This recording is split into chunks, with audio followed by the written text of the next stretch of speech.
بسم الله الرحمن الرحیم. نو د نوح علیه السلام واقعه چې کومه ده نو هغې کې الله رب العالمین یعنی قرآن کې په ډېرو صورتونو کې د نوح علیه السلام تذکره کړې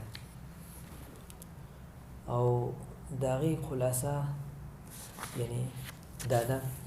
چې د نوح علیه السلام قوم په لومړي ځل باندې هغه بت پرست شو. یعنې دې نه مخکې د نوح علیه السلام قوم نه مخکې خلک بت پرست نه وو. د نوح علیه السلام قوم دا لومړنی قوم چې هغه چې کوم دینو بت پرستي شروع کړه. نو په قرآن مجید کې په لومړي ځل تقریبا د سورې هود نوح علیه السلام د قوم واقعه ده او د هغې خلاصه دا ده چې فقال الملأ الذین کفروا من قومه ما نراک الا بشرا مثلنا. یعنی نوح علیه السلام قوم چې کوم مشرانو کوم سردارانو چې کوم د نوح علیه السلام اتباع نه وکړي نو هغوی وی چې تا او مونږه کې هېڅ فرق نشته، ته هم زموږ په شانتې یو انسان ما نراک الا بشرا مثلنا. لومړنۍ خبره ده چې د قوم اعتراض، او دویمه خبره متبعین وما نراک اتبعک الا الذین هم اراذلنا بادی الرای. او دویمه خبره ده چې ستا د قوم ستا چې کوم پیروي کوي نو هغه هم د هغه خلک دي چې کوم خلک ذلیل او حقیر خلک دي. او درېیمه خبره ده وما نرى لکم علینا من فضل بل نظنکم کاذبین. او مونږه یعنی ستا په مونږ باندې څه نور فوقیت هم نشته چې د هغې په بنیاد باندې مونږ ستا اتباع وکړو. نو څلورمه خبره ده چې زمونږ ګمان دا دی، زمونږ یقین دا دی چې ته دروغجن یې. اوس د دې څلورو خبرو خلاصه دا شوه چې د نوح علیه السلام د تکذیب وجه هغه لومړنۍ دا وه چې یعنی ته زموږ په شانتې، مطلب دا چې د نبي دپاره اوچت کېدل فرض دي چې هغه د انسانیت نه اوچت وي. دویمه خبره چې مونږ دا وینو چې ستا پیروکار چې کوم دي نو هغه هم حقیر او ذلیله خلک دي. نو د فوقیت دپاره هم هغه اوچتېدل ضروري دي د متبعینو. چې کله اوچت متبعین خبره ومني نو الله به چې کوم دی نو ښکته ومني. او درېیمه خبره چې څه فضیلت د مال په اعتبار سره، د نسب په اعتبار سره، یا د قبیلې په اعتبار سره، یا د خارجي قوت په اعتبار سره، یا د علمیت په اعتبار سره دا چې کوم دی نو هم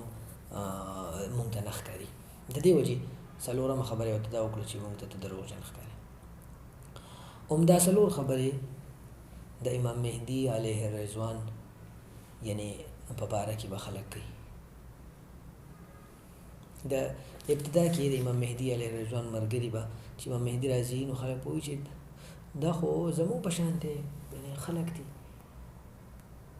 یعنې د ده کې خو څه فوقیت نشته، د ده زموږ په شان انسان دی. دویمه دا چې د ده چې کوم ملګري دي یعنې انصار دي، د امام مهدي انصار، هغه کې هم خو بس سرسري خلک دي، څه داسې ډېر علمیت یې نشته، څه ډېر شهرت یې نشته. او درېیمه خبره دا چې د دې نه څه داسې مشهور علمي شخصیات دي، نه دا چې داسې اوچت چې کوم څه داسې نور اوچت خاندان واله دي، یا اوچت ملکونو واله دي، یا غټ غټ علمونو واله دي، غټو غټو په علم کې غټو غټو مطلب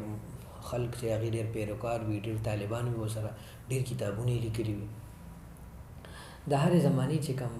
د اوچتوالي معیار دی نو د هغې زمانې لکه زموږ د زمانې معیار دا دی چې کوم کس ډېر کتابونه لیکلي نو د هغه کس اتباع کېږي. دا کم کس چې ډېر پیروکار وي نو د هغې اتباع کېږي. کم کس چې ډېر لوی تنظیم سره، ډېر لوی جماعت سره تعلق وي نو هغه اتباع کېږي. او دغه رنګې کم کس چې یعنی مالی اعتبار سره یا خاندانی اعتبار سره هغه ته یو ډېر لوی شهرت حاصل وي نو د هغه اتباع کېږي. د اتباع دا درې وجې زموږ په زمانه کې هم دي. د دې وجې زموږ په زمانه کې هم به خلک لکه عام طور نن سبا چې ته خبره وکړي د مهدي نو هم دا خبره کوي چې بھئی مشران مني که نه مني، مشران دې باره کې څه وایي، لہذا د اتباع دپاره دلیل مشر دی. مشران لکه چې په علم کې مسلم شخصیات دي نو د هغې څه وایي. اوس دا خبره صحیح ده که غلطه ده یو دې ته نه ګوري. اوس زه د هغې خلاف کوم که نه کوم دې ته نه ګوري. بهی زه خو د مشرانو خلاف نه کوم. کو مثلا ما د مشرانو چې کوم مسلم دینی شخصیات دي د هغې ما مخالفت کو په دینی امر کې او ما یو نوې اجتهاد کو یو نوې فرقه بندي مې کوله نو بیا صحیح ده چې بیا یو کس اتباع مخالفت وکړي. نو داسې لکه د خلکو ذهن بدای په هغه د امام مهدي په زمانه کې هم چې داسې به وي. بل د امام مهدي پیروکار دا ده چې د دعوت یو اصل موخو دې کې د یو نقطه معلومه شوه چې د دعوت د نوح علیه السلام دعوت هغه غریبو خلکو قبول کړو سرسري رایې والا د دې په خیال کې. نو د امام مهدي پیروکار به هم هغه به یعنې د دعوت دپاره دا اصل موخ شو چې د مهدي دعوت څوک ورکوي نو دا نه چې اوچتو خلکو کې دی ورکي اوچتو خلکو کې مشرانو کې هغه نه بلکې د قرآن اصول دی دعوت چې لومبني نبی علیه السلام چې څنګه دعوت ورکو چې وانذر عشیرتک الاقربین نږدې خلک ویاروه پټ پټ دعوت چلوه. دویم چې دعوت چې کوم دی هغه نږدې خلکو ته وچلوه چې کم خلک چې ستا پټ پټ دعوت و بیا به وانذر عشیرتک دویم سټپ دا او دریم فصل بما تؤمر وارد المشرکین. نو دعوت هم دا درې اصول دي. او د بخاری شریف روایت دی ابو سفیان چې کله د نبی کریم صلی الله علیه وسلم خط لاړو هرقل ته نو ابو سفیان هغه تپوس وکړو چې د خلک څنګه دي وي کمزوري خلک دي. نو قریش هم د نبی کریم صلی الله علیه وسلم ته دا وی چې ستا خو پیروکار هغه کمزوري خلک دي سرسري رایې واله دي. او د مهدي په باره کې هم دا نقطه ده چې د مهدي پیروکارو ته هم خلک سرسري یعنې دا چې وایي دا زمانه خو د مهدي نه ده دا پلان کې علامت پاتې دی پلان کې علامت پاتې دی پلان کې کار او خلک به وایي چې یاره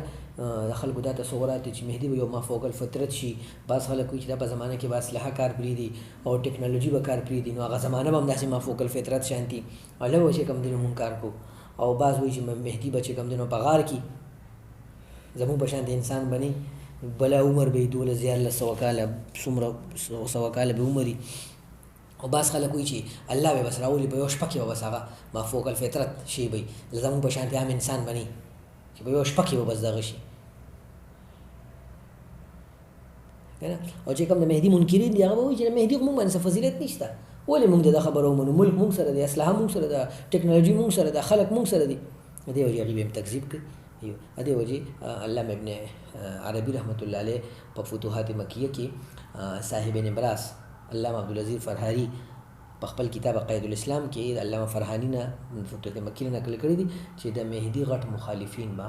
د هغې زمانې غټ فقها وي. په همدا وجه ده چې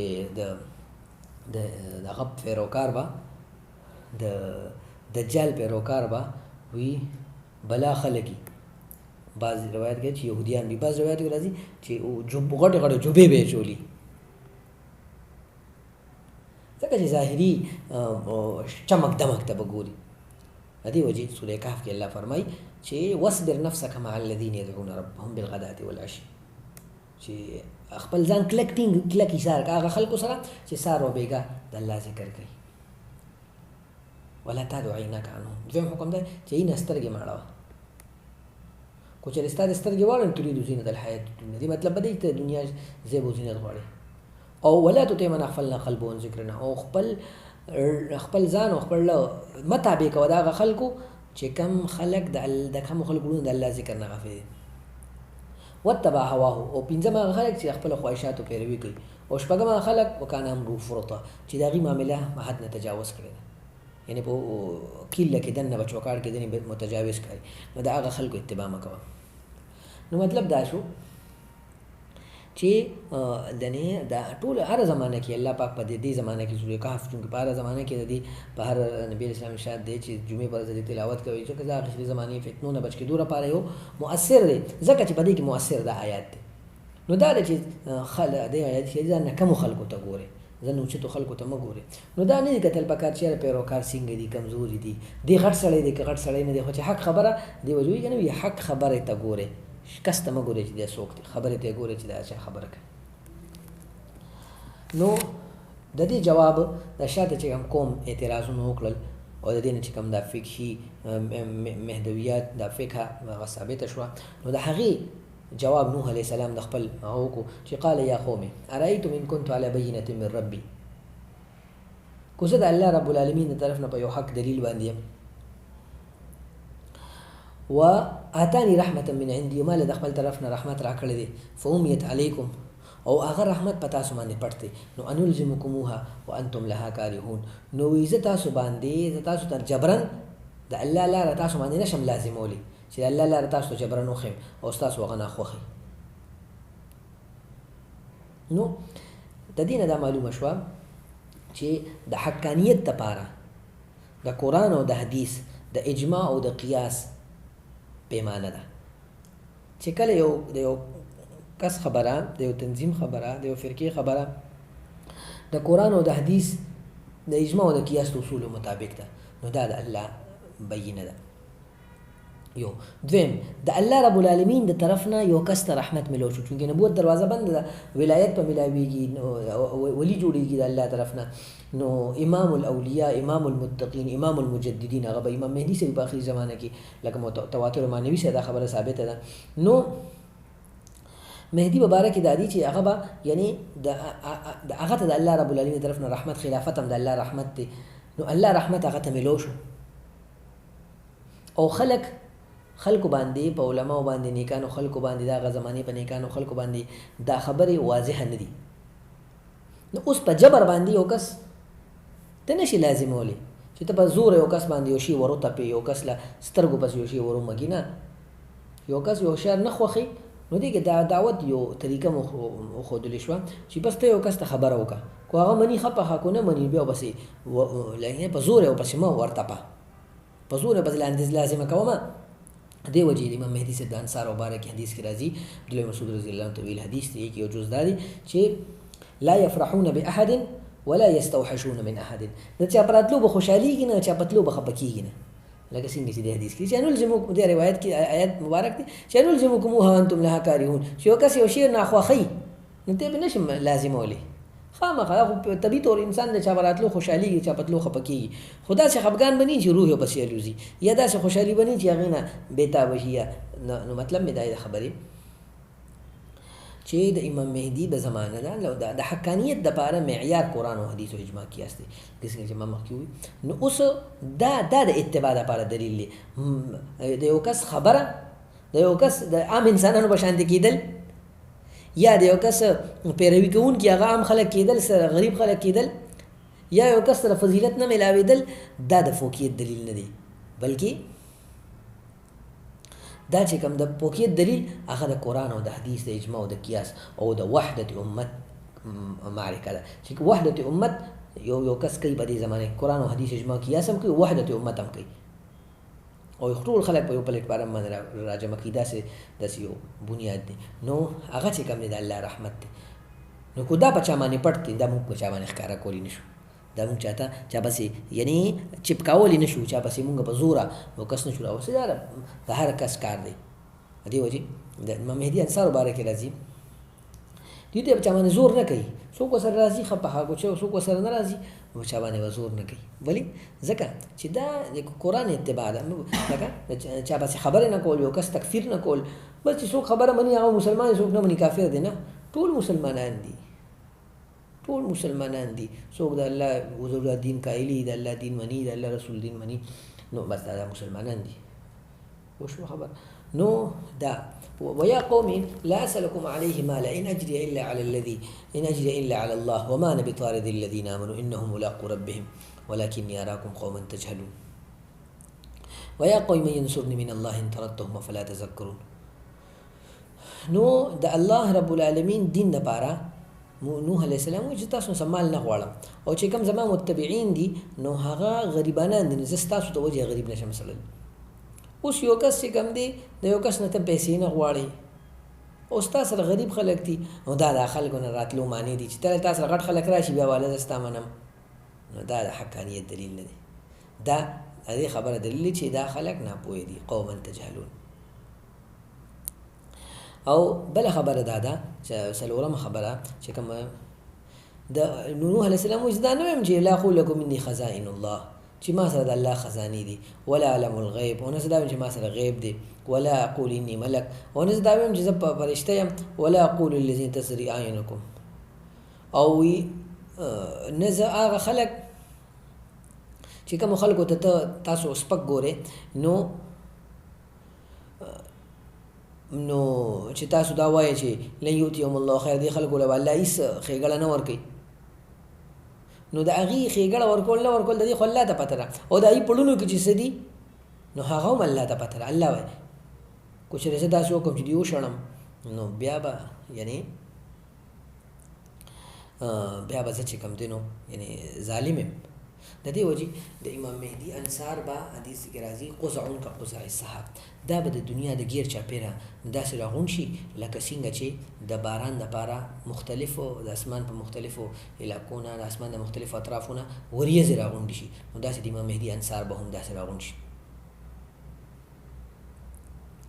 نو او دغه رنګې د امام مهدي انصارو سره داسې نه چې دی به ډېر مالداراني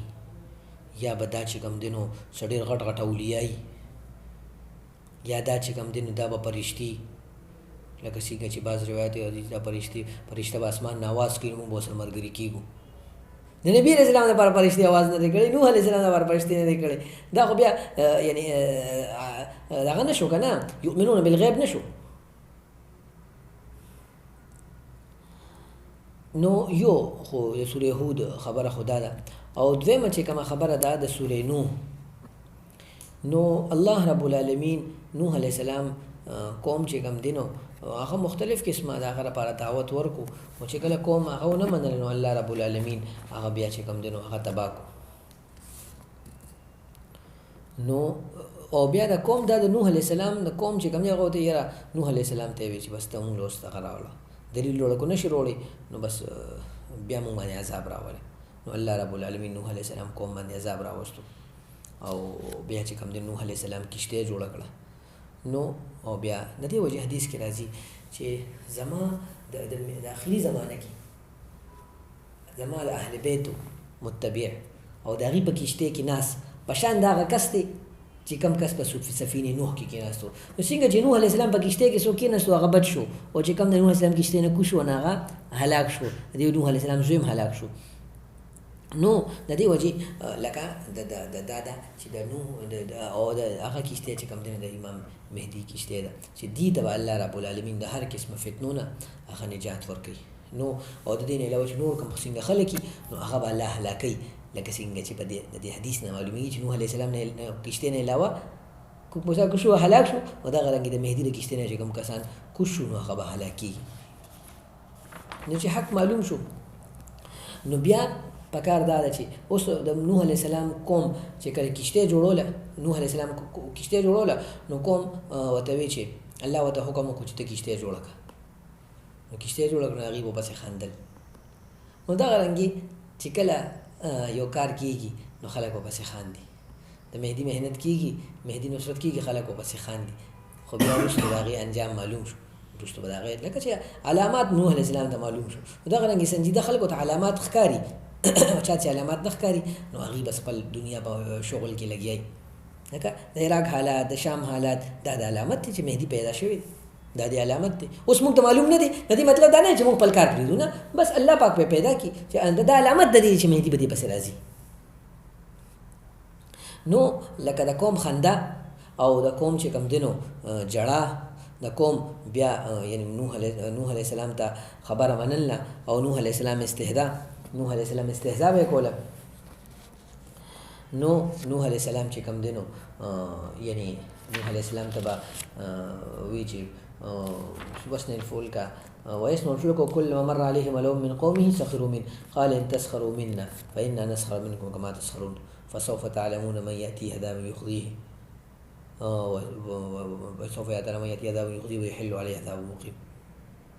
نو نوح علیه السلام پسې به خندا کول. داسې د مهدي خبر هم چې د چا یو خپل زندګي ده دا بس هغه وایي چې لا بله موده ده او دې ته لا بله موده ده، دا نشي راتلی. او بله خبره چې کومه ده نو هغه دا وه چې یعنی څنګه د نوح علیه السلام زوی هلاک شو، نو داسې د لویو خلکو لوی خلک کېدل دا د بچاو ذریعه نه ده، بلکې د هغې زمانې بلکې څنګه چې حدیث کې راغلی که نه چې چا د اهل بیتو اتباع وکړه، اهل بیتو په کښتۍ کېناستو، سفینې نوح کې کېناستو. نو سفینې نوح کې کېناستل مطلب دا چې د نوح علیه السلام زوی یو کس ډېر لوی دی، ډېر لوی چې کوم دی نو عالم دی اور څه دی، خو چې د نوح علیه السلام څنګه زوی اتباع ونه کړو نو هلاک شو. د دې حدیث نه معلومیږي که هر څوک دی خو چې مهدي سره ملګری نه دی هغه هلاک دی. دې وجې په احادیثو کې د وجوب حکم راغلی دی که چې فأتوه چې مهدي تاسو اورئ ترجم دې معلوماتو ته وشي نو هغه سره ملګری شي. څنګه چې الله پاک عذاب د نوح علیه السلام اچانک راووست، بلکې نوح علیه السلام په زرګونو کاله چې کوم دی نو 9.5 کاله محنت وکړو. نو داسې مهدي هم اچانک نه راځي، دا به محنت نه پس راځي، داسې اچانک نه راځي. هر یعنې داسې نه چې اچانک یو کار وشي، بلکې د محنت نه پس الله رب العالمین کار کوي. او دا خو د نوح علیه السلام واقع شوه. بله واقع چې کومه ده نو هغه د یعنې د څه وایي ورته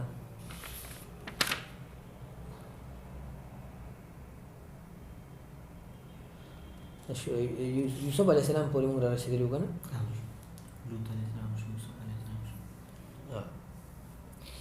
نو حضرت موسی او حضرت هارون علیه السلام چې کوم دي نو دا هم یعنی قرآن مجید کې چې کوم غټ واقعات دي نو هغه د نوح علیه السلام او د موسی علیه السلام او د حضرت هارون علیه السلام دي.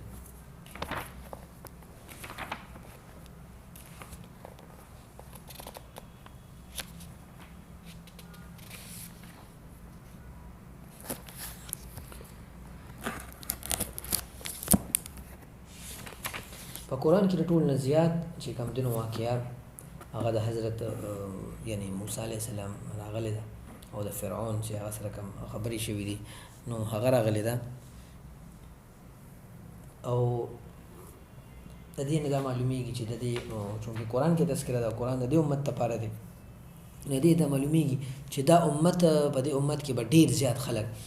ډېر زیات حالات په دې امت د موسی علیه السلام، د هارون علیه السلام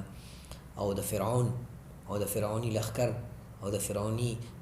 طرز معیشت، د هغه طرز معاشرت هغه په دې امت کې ډېر عام کېږي. همدا خبره حدیث کې ده چې لتتبعن سنن من قبلکم، تاسو پر مخکیني خلکو مکمل اتباع کوئ. نو موسی علیه السلام چې کوم دی نو هغه الله رب العالمین یعنی یو ډېر لوی پیغمبر را لېږلی دی او قرآن کې د هغه تفصیلي واقع ده. نو په ابتدا کې موسی علیه السلام چې کوم دی نو هغه یعنی چې کله دا دغه وشو چې فرعون د هغې زمانې یعنی نجومیانو ته او کاهنانو ته دا خبره معلومه شوه چې ستا د حکومت زوال به د یو کس په وجه کېږي او هغه به اسرائیلي هلک وي. او بل بعض روایاتو کې راځي چې فرعون یو خوب ولیدو او د هغې خوب تعبیر درباریانو دا وکړو چې یو کس به راځي او ستا حکومت به ختموي. د دې وجې موسی علیه السلام فرعون بیا دا یو پابندي ولګوله چې کومو خلکو چې کوم دی نو داسې چل وکړو نو هغه دغه چې کوم دی یعنې هغې نه بیا ماشومان هغه چې کوم دی نو قتلوه، چې څومره کوم ماشومان پیدا کېږي نارینه نو هغه قتلوه. نو هغه چې کوم دی نو د دې نه په هغه زمانه کې هم د ماشومانو پیدایش و باقي د منظم سیسټم و.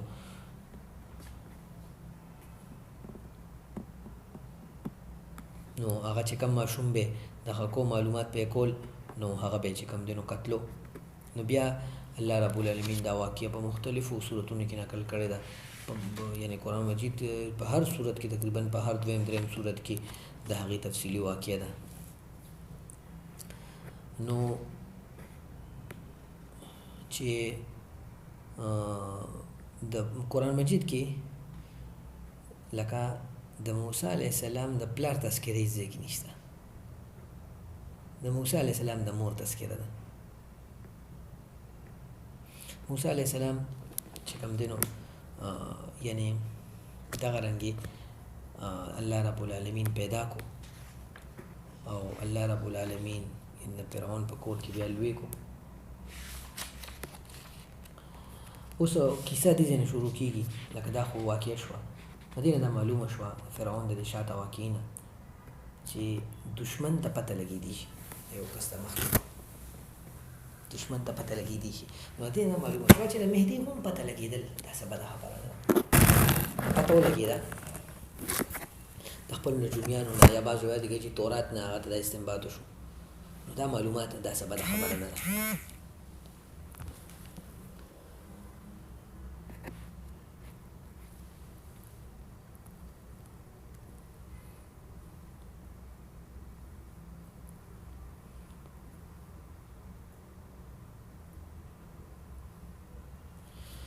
نو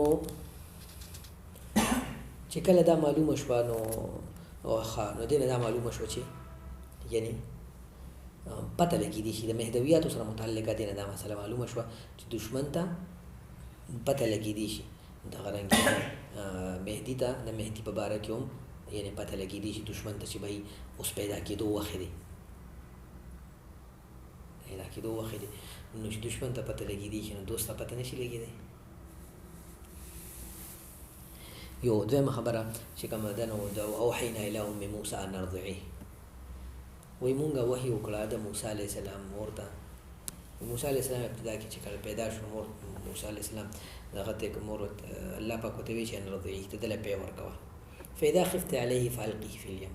چې کله ته په دې په د باندې ویریږي چې فرعونیان به راشي او دې به قتل کړي، ځکه خامخا ښځې راځي نو خبره به لیک شي، خبره به خوره شي، نو دې چې کوم دی نو خوړ هغه سین کې دریاب کې واچوه، ولا تخافي ولا تحزني، یریږه مه او خفه کېږه مه، یعنې په دې مه یریږه چې دې به ډوب شي، او په دې مه خفه کېږه چې زوی دنه لاړو، بلکې انا رادوه الیک وجاعلوه من المرسلین، دې به مونږ تاله درکو او دې به مونږه رسول جوړو. همدا واقعه په بل ځای کې یعنې دا ده چې سورې طه کې ده ولقد مننا علیک مرة اخرى اذ اوحینا الی امک ما یوحی، د دې وضاحت لکه ګوره یعنی الله رب العالمین دا تکوین کې کړی وه چې زه به موسی علیه السلام مور ته دا مړه کې واچول. موسی علیه السلام ښځه خو پیغمبر نشي کېدی، قرآن آیاتونه نور چې ښځه پیغمبر نشي کېدی په دې اکثر امت اجماع ده. نو دا معلوماتو شو چې دا امر تکویني و، تکویني معنی الله یې پخپله کوي، خو الله دته ښځې ته دا ووایي چې موسی علیه السلام ښځې ته موسی علیه السلام مور ته چې ته دې له پی ورکوه، خو چې کله تا ته دا پته ولګي چې فرعون بس راځي نو بیا ته دې سمندر کې واچوه او ته یریږه مه او خفه کېږه مه،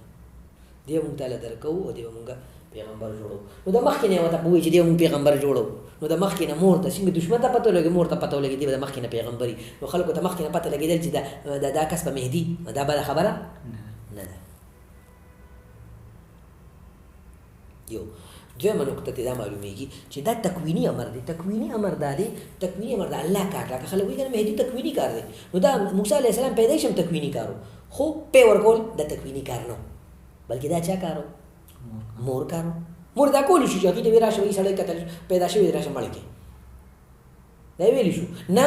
انسان ګوره دې نه معلومه شوه چې کله نه دې امور داسې چې صرف تکویني نه وي په هغې کې تشریعي ته عمل دخل وي، دا خبره ده چې د مهدي کار خلک وایي مهدي له عمل مه کوئ بس پخپله به راشي، تکویني کار دی د الله کار دی نه. د موسی علیه السلام پیدایش تکویني و، د هغه حفاظت تکویني و، خو تکویني سره سره تشریعي ومو. تشریعي دې ته وایي چې مونږ د هغې مونږ باندې د هغې اتباع لازمه ده، نو دا تشریعي ومو، ځکه الله پاک ورته وایي چې دشمن ته مه اواز کوه بلکې ته ورله پخپله پی ورکوه، خو چې تا ته پته ولګي اندازه ته وشي چې بهی یره ده اوس، نو بیا یې خوړ کې واچوه او یریږه مه مونږ یې تاله واپس راولو. نو اوس د دې وضاحت دی چې خوړ کې واچوه، نو اوس خوړ کې خو الله پاک ورته ووایي خو طریقې مو ورته وښوله، خوړ کې نه چې ډارې کې به اوبو ته واچوه، نه معلومه دا شوه چې تکویني کار هم به اسبابو کې دننه کې ان اقذفیه فی التابوت، نو معلومه دا شوه تابوت، نو د دې دا معلومه شوه چې تابوت به ته جوړ کړي لاړ به شي ترکان له تابوت به جوړ کړي، نو دا تکویني امر دی حکم تکوینی دی خو ورسره تشریعي په عمل دخل دی. نو دغه رنګ د مهدي کار تکوینی دی، الله به کوي خو تشریعي طریقه پکې ده. نو الله تکوینی سره تشریعي کار هم کوي. نو ډایرک پته دا نه وي چې بس الله به کوي، الله به کوي خو الله موسی علیه السلام هم بچ کو، الله موسی علیه السلام هم پیدا کو، الله موسی علیه السلام مرده به طریقو خو چې بو کې به واچي خو په تابوت بوله جوړ کی. نو دغه رنګ مهدي مرګري به هم ځان حفاظت کوي، دغه لخر بخپل لخر به حفاظت کوي، د مهدي به حفاظت کوي، وزن به حفاظت سره رسي. د دې وجه د امام جعفر صادق صاحب کولی وی کو چری ما ته دا پته لګی چې مهدي پیدا شوی دی، لست بقيت نفسي، زه خپل ځان غي پوری ایثار کوم، زه ځان غي پوری یعنی چې داسې د مرګ میدان جنگ ته ورکوزي کوم نه نو چې بس الله ولا مقرر کړی لاړ بشه مو کو نو بس نه، الله تعالی مقرر چې ځان مقرر کړي د مهدي لپاره. نو معلومه ده شو چې کله نه کله تکوینی او تشریعي دواړه یو ځای کې دي شي. یو امر به تکوینی وي خو باید یو بعضو کارونه لا تشریعي هم پکې وي. فلیلقه الیم بالساحل، اوس دا کار تابوت جوړول خو ستا کار دی، په تابوت کې اچول ستا کار دی، تابوت له سوري بند کا چې او اوبو ته رانشي، خو هغه تابوت د فرعون کور ته وړل فالتقطه آل فرعون. اوس د فرعون پکې د هغې محبت اچول والقیت علیک محبة مني، او بیا د الله د نظر کرم په سره الله اړوان د هغه لوېدل، دا د الله کار. لا تقتلوا عسى أن ينفعنا واتخذوا ولدا من المؤمنين. اوس تکوینی توګه خو تکوینی توګه موسی علیه السلام مور ته الله ویل لا تخافي ولا تحزني، خو بیا هم واصبح فؤاد موسی فارغا. ان كادت قريبه نه دا نه و چې بس قريبه و چې دا دی اراز ویلو. نو دا غرانګي دا چې لکه څنګه چې نبی کریم صلی الله علیه وسلم خو الله پاک وتر مخکې نه د نبوت هغه علامې خولې وي، شکه صدر یو شو 12 کال عمر کې راهب سره لاړو او هغه ته بیدا خو پیغمبر کې دي شي وغیرہ وغیرہ. خو او نبی علیہ السلام ما ته کانه بوټیا دي چې ماته به صلوات و سلام وي نبوت نه مخکې. نو دا خو کې دا ټولې خبرې نبی علیہ السلام ته اندازه خو چې کله د پرستراله جبرئیل راغلو نو یې به تیار سیر شو ما ته نشم ویل بدرې پرې بیا چې وي او بیا سره بیا وته دا سوق پته وته نو ورقه بن نوفل له هغه ته وځي دا. نو دا غرانګي مهدي چې کله بیت د پاره علماء هغه کوي دی به تختی پټیږي انکار وکړي. دې مطلب دا نه چې مهدي د بزان پته نه خالي دا ثابت ځان ته پته نه، لا لا د موسی عليه السلام مرته پته و چې دی رسول میو دا به الله حفاظت هم کوي، الله ودروازه مو کوي یې ما خپکیګم او بیا واصبح فؤاد موسی فارغ. بیا د موسی علیه السلام مور له چې کوم دنو هغه بالکل چې کوم دنو سبکینو پوښ به خبره یو لکه دا خبره چې موږ چې تکوینی نه صرف یو شی تکوینی نه دی، اوس د دې لپاره ډرامه جوړول. موسی علیه السلام مور چې کوم دی وته وی وقالت لاخته قصيه اتلارشان او موسی علیه السلام ته وی چې تر دې اتباع وکړه دې بسې شه چې دا چرته ځي. نو صلی الله خدای دا ویلي دي چې الله به راولي، الله به تعالی راولي.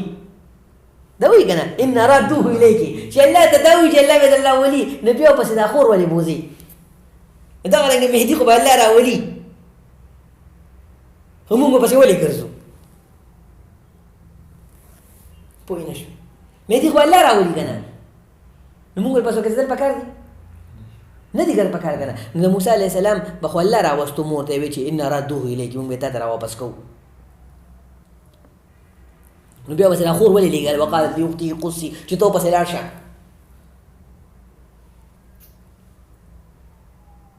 او ال تلار شه ول ته ګوره پټ پټ فبصرت بيان جنوب وهم لا يشعرون چې پوي د باندې نشي. مطلب دا چې مهدی بس لاړ شه خو ال تل د خلکو نظر نه پټ ساتاسه چې خلکو ته پته ولګي چت بدیږي. اوس دا تشریعي امر. اوس بیا بس تکوینی شروع شو وحرمنا عليه المراضع من قبل. مون پاغي باندې ټول دایانه مختلف دایانه ولا رالي او هغه چې کوم د نکیر. اوس بیا تشریعي امر شروع شو فقالت هل ادلكم على اهل بيت يكفلونه لكم قوه استطاعت او قورخم چې هغه به مشوانو پېچ سکوکرینو او هغه بس هغه وسډر خیر خوان هم له ناسعون. نو معلومه دا شو چې د مهدی د پاره دروغ نه دی وي دا خبره شاو چې رښتینی یعنی شری طریقې سره مهدي تلاش کولی دا نه چې دروغ ولکه بوګس طریقه صحیح طریقې سره. نو ان ردوه الیک وعده الله کړی وه خو په دې ډرامه باندې الله صادق کړه، یعنی تشریعي امر هم پکې رالو. د دې وجې فرددناه الى امي كي تقر عينها ولا تحزن ولتعلم ان وعد الله حق ولكن اكثر. نو دا غواړي د الله وعده حق ته مهدي به راځي خو په دې طریقه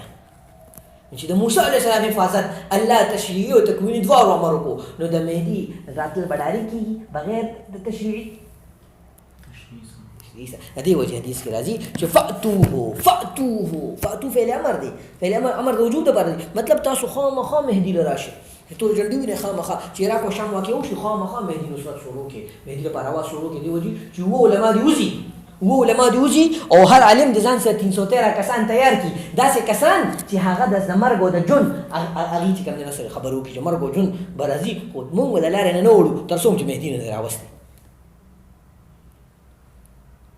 نو موسی علیه السلام خو الله راوستو، مور له واپس چا راوستو؟ الله. خو ترتیب ورته چا وښو؟ تشریعي، هغه د مور او د خور په منځ کې چې کوم هغه جیکو هغې جیکو جنګو الله پاک وله راوستو. فرجعناك الى امك كي تقر عينها ولا تحزن.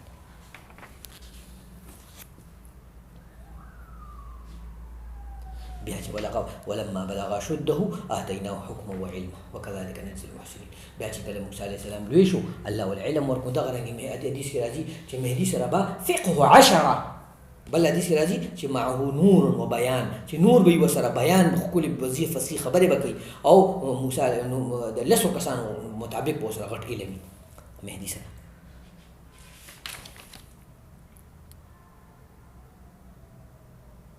څنګه چې موسی علیه السلام سره دغه واقعه وشوه، اتريد ان تقتلني كما قتلت نفسا بلبس انك لغوي مبين، خپل یو کس ورپسې ونښتو، د هغې د وجې موسی علیه السلام مسله کې واقع شو. نو دغه رنګې به مهدي سره هم دا واقع کېږي، لکه بعضو روایاتو کې مسلم و بخاري روایت دی چې یو کس به د نبي علیه السلام فرمایي ما خوب ولیدو چې دجال هغه د کعبې نه طواف کوي او یو کس په اوږې یې لاس ایښی دی، بل په هغه ما ولیدو چې عیسی علیه السلام چې کوم دی نو هغه د کعبې لږ طواف کوي او هغه نه ویښتونه اوبه ساسي. نو کیدای شي دا کس مهدي وي چې د هغه چې کوم دی نو په دې وجې روایت راځي چې مهدي چې کوم دی نو هغه به مسحور وي، مهدي باندې به پریشانۍ راځي، لکه ایوب علیه السلام باندې چې راغلی وي داسې قسمه پریشانۍ مختلف قسمه تکلیفونه. په دې وجې راځي چې مهدي به غایب وي، څه وخت دپاره به هغه غیب وي، داسې نه څنګه چې شیعهګان وي، بلکې دغه رنګې لکه دا راځي چې د مهدي دا جاء رجل من اقصى المدينه يسعى او ان الملأ يأتمرون بك ليقتلوك. اوس دا جاء رجل من اقصى المدينه يسعى، پوه به خبره. نو دې نه دا معلومیږي چې دغه کس تر مخکې نه پته وه چې دا موسی علیه السلام پیغمبر دی، ځکه خو راغلی موسی علیه السلام قال رجل مؤمن من آل فرعون يقتل اتقتلون رجلا يقول ربي الله. معلومه دا شوه چې دا رجل وقال جاء رجل وقال رجل مؤمن من آل فرعون دا یو کس دی، او د مهدي ته به د مخکې نه ورته پته وه چې موسی علیه السلام پیغمبر دی، عامو خلکو ته هم پته وه. نو دا معلومه شوه چې دشمن ته هم پته لګېدی شي، د مهدي مور او پلار او خاندان ته هم پته لګېدی شي، او پردو خلکو ته هم پته لګېدی شي، متبعینو ته هم معلومېدی شي، لکه دته معلوم شو متبعینو ته معلومېدی شي، نو مهدي هم متبعینو ته معلومېدی شي. دې نه دا معلومه شوه چې د موسی علیه السلام لپاره مخکې نه جیک مخالفت کوي، موسی علیه السلام به تښتي. په دې وجې حدیث دا دی که نه چې ته لاړ شه موسی علیه السلام. دغه رنګې حدیث کې راځي چې يكون اختلاف عند موت حلیفه فيخرج رجل من اهل المدینه هاربا چې مهدي به تښتي د مکې نه، د مدینې نه به تښتي مکې ته. موسی علیه السلام سره مشابهت او دغه رنګې دا دام دي چې مهدي به تښتي علی سنت موسی. بل روایت کې راځي چې مهدي به د موسی علیه السلام سنت مطابق هغه چې کوم دی نو ظالم باچا نه پټېږي. نو څنګه چې د فرعون ظالم باچا نه مسله را داسې موسی علیه السلام د مهدي سره هم ظالم باچا چې کوم دی نو هغه راتلی شي.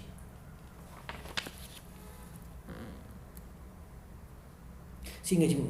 موسی علیه السلام هغه غایب و اته کاله لس کاله داسې به دیم چې کوم دی نو فخرج منها خائفا يترقب نو دغه رنګې مهدي به هم چې څنګه حدیث ما بیان کړو که نه چې علی سنت موسی مهدي به هم چې کوم دی نو خپل ځان حفاظت کوي.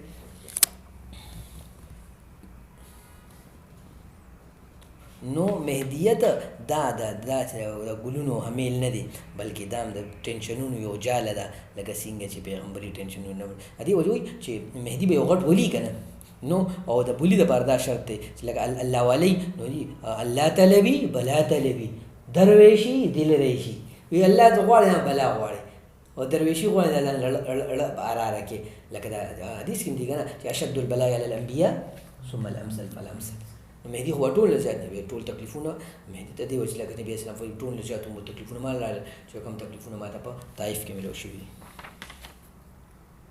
چې مهدي څنګه موسی علیه السلام څنګه هلته نه رالو واپس هلته نه رالو مدین نه واپس رالو نو دغه رنګې چې تلو نو بس خو هم یو انسان تلو هم یو انسان او بیا دغه واقع وشوه او د هغې نه پس چې کوم دی نو بیا قتل هغه واقع وشوه دی نه پس مدین ته لاړو لس کاله پس چې رالو الله نبوت ورکړو نو دغه رنګې مهدي چې کوم دی نو حدیث کې دا راځي لکه دا مثلا کو دا مونږ څنګه چې دا تطبیق بیان کو چې دا مسله به سره وشي د دجال سره ملاقات وشو حدیث کې چې دجال کعبه نه ګیر چاپیره طواف کوي او دا څنګه چاپیره طواف کوي مثلا هغه سره او چې بیا چې کوم دینو دا غینه پس مسله ود جوړ شي او بیا هغه پټ شي لکه فیخرج رجل هاربا الى من المدینه الى مکه او دی راځي پټ شو مهدی راځي پټ شو پټ او بیا چې بیا غایب شو لکه څنګه چې موسی علیه السلام راسکا غایب و دی غایب شو بیا رالو لکه دې طرف حدیث کې اشاره ده چې مهدی چې کله د غیبت نه راشي نو رجل موفق وي دا چې تبع الله طرف نه توفیق ملو شوي. او بل حدیث راځي چې د 33 سال عمر کې به هغه چې یبعث 33 سال عمر کې به هغه رالیږل کېږي مطلب دا موفق وي نو دعوت په شروع کې 33 سال عمر کې ځکه چې بیت مبارک راځي چې دا خو به بعض وخت 40 بعض وخت کې 51 سال نه پس وي لکه څنګه چې موسی علیه السلام دغه ځواني عمر که نه نو دغه رنګې د مهدي به هم دا ځواني عمر وي لکه مثلا 33 سال عمر دی موسی علیه السلام لاړو 13 کاله تېر کړو واپس راغلو 40 سال نه بس نبوت دی نو دغه رنګې مهدي به هم چې 33 سال عمر کې هغه چې کوم دی نو یعنی راشي واپس یا په 33 سال عمر نه پس هغه چې کوم دی نو راشي.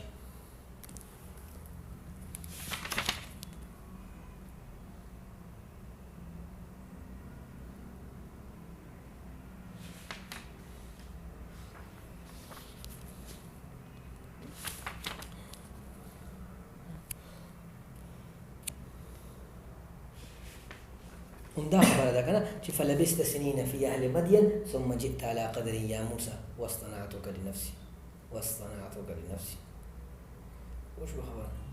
نو چې موسی علیه السلام الله پاک اچانک داسې نو پیغمبر کړی بلکې مختلف مشکلاتونه تیر کو بیا نو دا غره مهدی به مختلف مشکلاتونه تیریږي له مهدی کیږي اچانک پوه نه مهدی کیږي اچانک پوه پته ولګي بس مهدی به په یوش پکې. او حدیث کې راځي چې دا شو پیغمبر نه تیر شوی چې هغه غړي بيزي نه شروع نبی اسلام ته چاته تام بیا امام نه یو سو فقیرات باندې د اهل مدینه غړي بيزي ما سره ولي نو دا غرنګي د مهدی په بعض روایتو کې راځي چې مهدی به چې کوم دی راځي به نو د غړي بيزو سره په شکل کې راځي شکل به بدل کړي او لې به نه بدل کړي.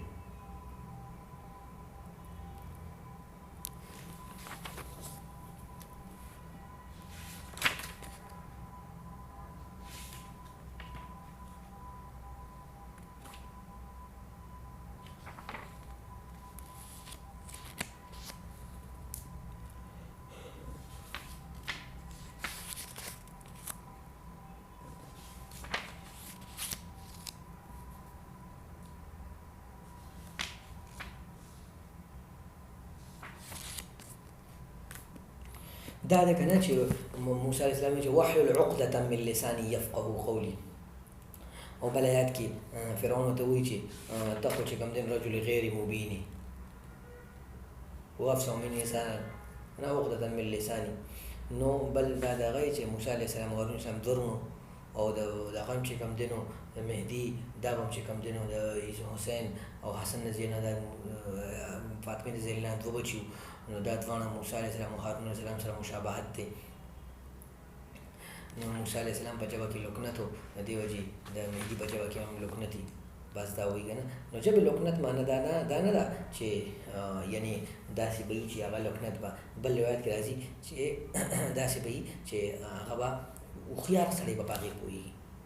یعنې کم کس به په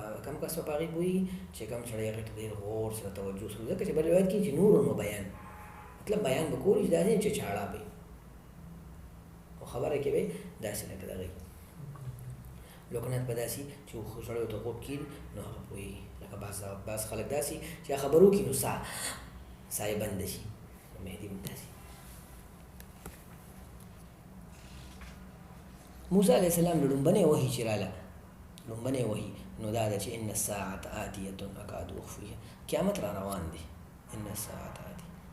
خلک وایي قیامت ډېر لرې دی، الله هغه زمانه کې چې ان الساعة آتیة ان الساعة آتیة.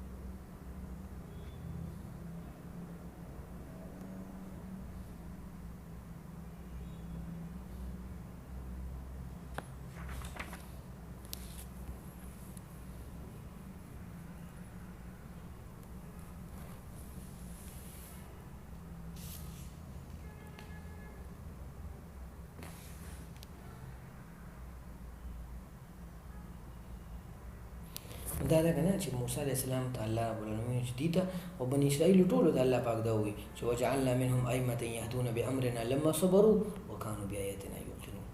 دغه رنګ دا مهدي د هغه ملګرو لپاره د مهدي لپاره دا یو هغه دی چې دي الله پاک ائمه سړي الله جوړي چې کله هغې صبر کوي او یقین کوي الله په آیتونو باندې یقین. د کامیابۍ لپاره نښه چې کومه ده نو هغه صبر دی او یقین دی. نو دغه رنګې د مهدي انصار هغه به هم صبر کوي، الله به الله هغه ائمه جوړوي. د مهدي انصار به یقین کوي د الله په وعدو د الله په وعیدو، نو الله به چې کوم دی الله رب العالمین یعنې دا نه چې زمانې نه به یېرېږي نه، زمانې نه خلکو نه د هغې د خبرو نه به یېرېږي نه، شرمېږي به نه، بلکې هغه به چې کوم دی نو ډایرکټ یعنې د الله رب العالمین په خبره باندې یقین کوي.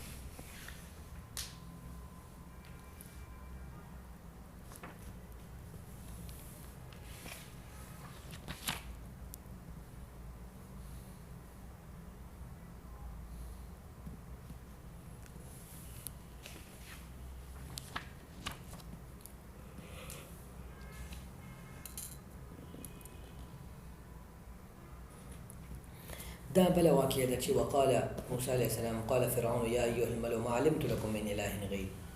فاوقد لي يا هامان على الطين فاجعل لي صرحا لعلي اطلع الى اله موسى واني لاظنه من الكاذبين. وبل آيات كده وقال فرعون يا هامان ابن لي صرحا لعلي يبلغ اسباب السماوات فاطلع الى اله موسى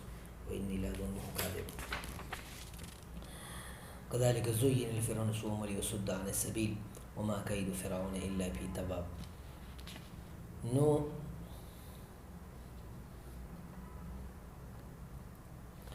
موسی علیہ السلام چې کوم دی نو موسی علیہ السلام فرعون هغه ته پته ولګېده، نو فرعون هغه چې کوم دی نو یعنې د خپل حقانیت دپاره هغه یو بلډینګ جوړ کړو او بلډینګ حکم یې هارون ته وکړو، حامان ته وکړو، حامان هغه بلډینګ جوړ کړو. او حدیث کې دا راځي چې هغه دومره غشي به ویشتل او بیا به چې کوم دی هغه د هغه طرف نه سره راتلل. نو نن سبا چې کوم حرام مصر دی نو وایي چې دا هغه بلډینګونه چې دا حامان جوړ کړي. نو دومره غټ بلډینګونه په هغه زمانه کې چې اوسه پورې هغه دي، نو دا فرعون څنګه جوړ کړي؟ نو دې باره کې دا دي چې دا چې کوم دی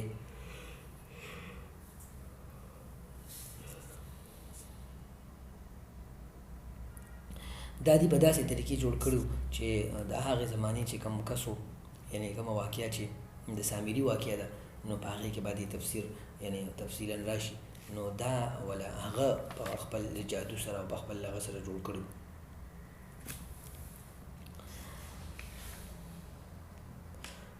او د دې مهدي دور سره د موسی علیه السلام د زمانې او د فرعون د دجالي نظام او د سحر دا ډېر اثر دی